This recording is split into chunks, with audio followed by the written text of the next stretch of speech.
Just headed over to the powder coater. I'm picking up the parts for the Fabtech build. Very excited to see how these came out powder coated, so let's check them out in a few minutes.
Additional brackets.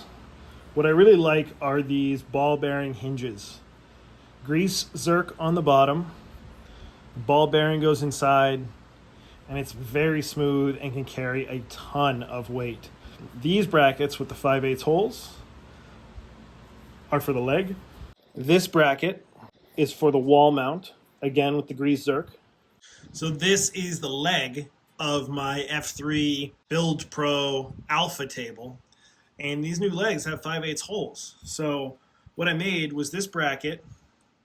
Now it has these 5/8 studs. So what that lets me do is it slides onto the leg, those two studs index into those existing holes, and then I can just take two pins, one on either side, set those in, and now this is a very solid mount for the tray. And it'll go on any of the legs on my Alpha table. And simply pull the two pins, pull this out. I can position it anywhere I want. And just set my two pins in. And I'm ready to go. All right, the project is wrapped up. I'm very happy with the function on this. I'm happy with the aesthetic. I really like the way it came out. Powder coating, great choice. And this is very functional. So this is a tray, a pivoting mount, if you will, for my Lincoln Tomahawk 1000 plasma cutter.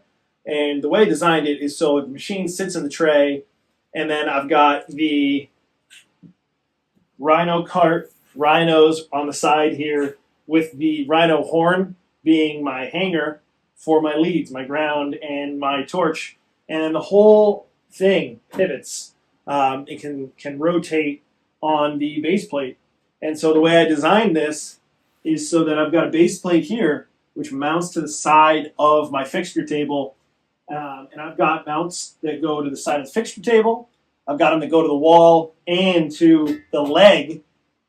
And I can drop it in whatever one I want and have my plasma cutter anywhere I want, easy to access, and swings right out of the way. I'm really happy with the way this came out, and the function is so good. It's exactly what I wanted.